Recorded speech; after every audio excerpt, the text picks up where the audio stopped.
Our channel and welcome back to our another vlog. आज के इस वीडियो में हम जा रहे हैं रामनाथ स्वामी मंदिर शिवलिंग के दर्शन करने के लिए। जैसा कि आप सब जानते हैं कि रामेश्वरम धाम हमारे 4 धामों में से एक है और इस धाम से जुड़ी सारी बातों को हम आपको इस वीडियो के थ्रू बताएंगे। तो वीडियो में अंत तक बने रहिए, हम आपको रामेश्वरम धाम के दर्शन कराएंगे।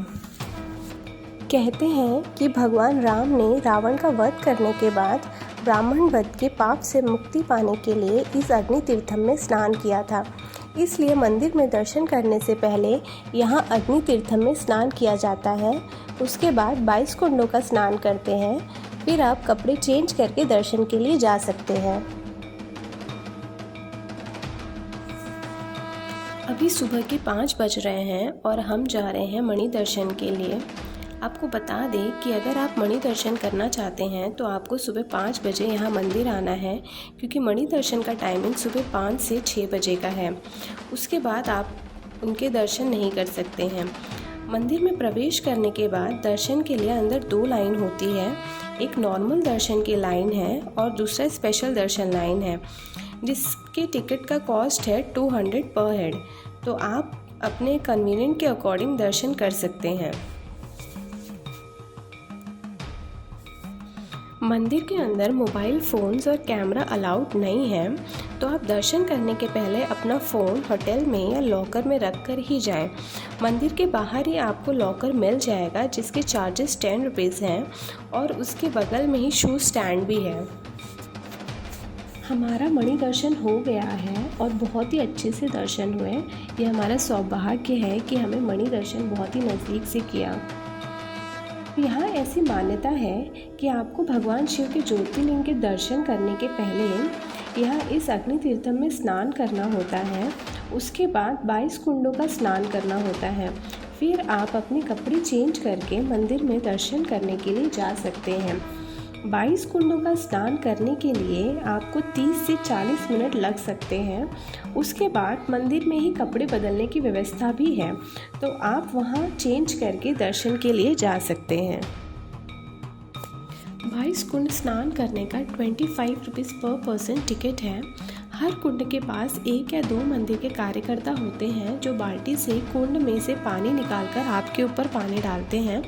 तो इस प्रकार एक एक करके आपको 22 कुंडों का स्नान कराया जाता है। और इन 22 कुंडों की यह मान्यता है कि भारत में जितने भी तीर्थ स्थल हैं वहाँ से जल लाकर इसमें भरा गया था। जैसा कि आप सब जानते हैं कि रामेश्वरम मंदिर भारत में भगवान शिव के 12 ज्योतिर्लिंगों में से एक है।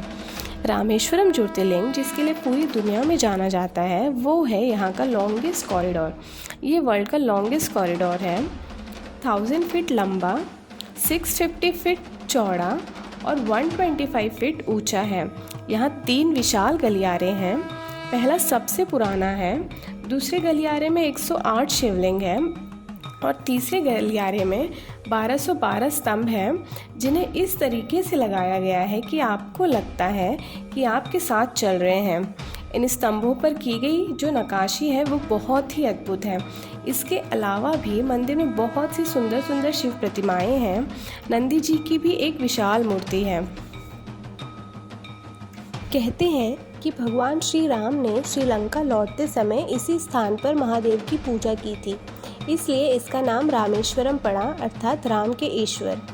ऐसा कहा जाता है कि प्रभु श्री राम जब रावण का वध करके लौटते हैं तो उन्हें कहा जाता है कि उन्होंने एक ब्राह्मण को मारने का पाप किया है। क्योंकि रावण ब्राह्मण थे, तो उस दोष को खत्म करने के लिए प्रभु श्री राम भगवान शिव की पूजा करते हैं। क्योंकि वहाँ कोई मंदिर नहीं था, इसलिए प्रभु श्री राम हनुमान जी को शिवलिंग लाने के लिए उन्हें कैलाश पर्वत भेजते हैं।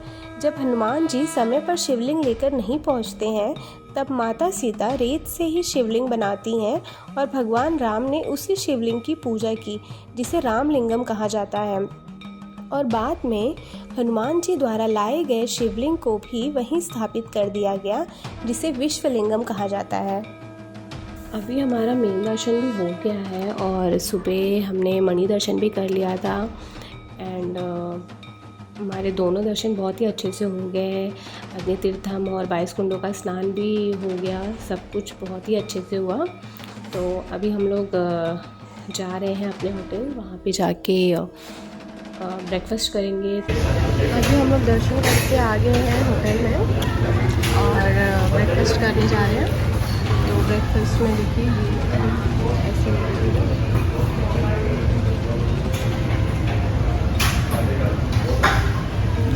ये अभी हम आ गए हैं डॉक्टर APJ अब्दुल कलाम जी के घर। और घर के अंदर फर्स्ट फ्लोर पर उनके पूरे जीवन काल में उन्हें दिए गए पुरस्कार और उनके बचपन की सारी तस्वीरें भी हैं। और सेकंड फ्लोर पर आर्ट गैलरी है और गिफ्ट और टॉयज़ की शॉप भी है, तो आप लोग यहाँ पे आके शॉपिंग भी कर सकते हो। अभी हम लोग नंबिन्या की अमन टेम्पल आए हैं। बाहर बहुत धूप है लेकिन यहाँ पे काफ़ी सारे पेड़ हैं तो अच्छी खासी छाँव है यहाँ पे। ये पूरा मतलब जैसे गांव में मंदिर होता है, लोग यहाँ छोटा सा शॉप लगा के बैठे हैं, आंटी सब बच्चे लोग खा रहे हैं।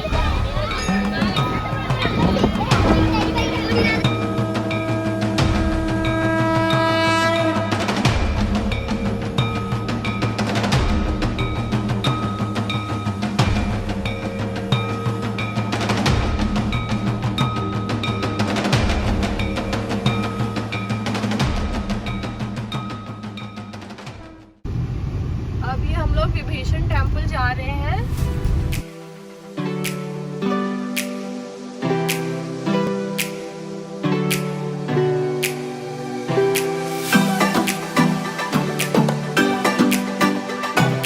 अभी हम आ गए हैं विभीषण टेम्पल। ये टेम्पल रामेश्वरम से 13 किलोमीटर की दूरी पर है। ये इंडिया में विभीषण का एकमात्र मंदिर है। कहा जाता है कि रावण को युद्ध में हराने के बाद जब विभीषण के साथ इस जगह भगवान राम लौटे थे तो यहीं विभीषण का राज्याभिषेक किया गया था। ऐसा भी कहा जाता है कि 1964 के साइक्लोन में पूरा गांव तबाह हो गया था, परंतु इस मंदिर को कोई भी हानि नहीं पहुंची थी। तो अभी हम लोग जा रहे हैं धनुषकोडी। धनुषकोडी का मतलब होता है, धनुष मतलब धनुष ही है और कोडी का मतलब होता है अंत। और जिस धनुष की हम बात कर रहे हैं वो धनुष है भगवान श्री राम का। जैसा कि आप सब जानते हैं कि धनुषकोडी गांव को घोस्ट टाउन भी कहा जाता है। ऐसा यहाँ क्या हुआ था कि गवर्नमेंट ने इस गांव को अनफिट फॉर सर्वाइवल घोषित कर दिया। आपको जानकर हैरानी होगी कि हमेशा से ये टाउन सुनसान नहीं था। यहाँ पहले लोग रहते थे। उस समय धनुषकोडी में रेलवे स्टेशन से लेकर अस्पताल, चर्च, होटल और पोस्ट ऑफिस सब थे। लेकिन 1964 में आए भयानक साइक्लोन में सब कुछ खत्म हो गया। कहते हैं कि इस साइक्लोन की वजह से 100 से भी ज़्यादा पैसेंजर सहित एक ट्रेन समुद्र में डूब गई थी और पूरे गांव को तबाह कर दिया था। इसके बाद से ही यह इलाका वीरान हो गया। वैसे तो दिन के समय यहाँ लोग घूमने के लिए आते हैं, लेकिन रात होने से पहले उन्हें वापस भेज दिया जाता है। यहाँ रात के वक्त रुकना या घूमना बिल्कुल मना है। धनुषकोडी से श्रीलंका महज 24 किलोमीटर दूर है।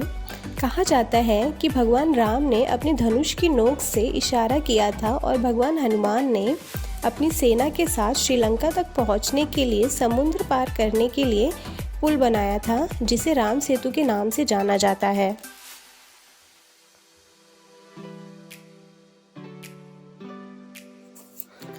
अभी हम आ गए हैं धनुषकोडी, जिसे लास्ट लैंड ऑफ इंडिया भी कहा जाता है। यहाँ से श्रीलंका महज 24 किलोमीटर दूर है। आपको बता दें कि धनुषकोडी ही वो जगह है जहाँ से समुद्र के ऊपर राम सेतु का निर्माण शुरू किया गया था। इस गांव में भगवान राम से जुड़े कई मंदिर हैं। ऐसी मान्यता है कि विभीषण के कहने पर भगवान राम ने अपने धनुष के सिरे से पुल को तोड़ दिया था। इसी वजह से इसका नाम धनुषकोडी पड़ गया।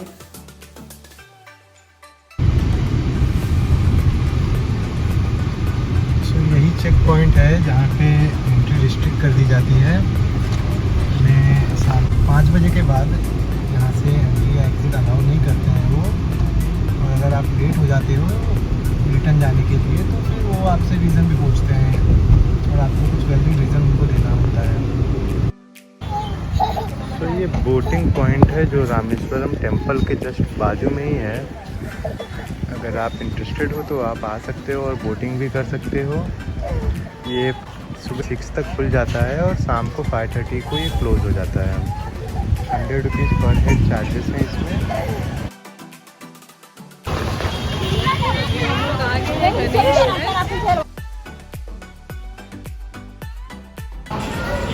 तो ये अब हमारा मील आ गया है। ये इसमें ये सब्जी है, ये सब्जी है, बीटरूट का सलाद है, चपाती है, दाल, राइस एंड पापड़। और ये भी थाली में है चपाती और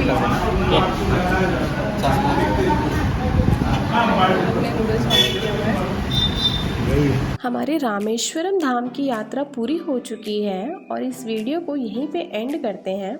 आई होप कि आपको हमारे साथ रामेश्वरम धाम के दर्शन करके अच्छा लगा होगा। अगर आपको हमारी वीडियो अच्छी लगी हो तो प्लीज़ हमारी वीडियो को लाइक, शेयर एंड सब्सक्राइब कर दीजिएगा।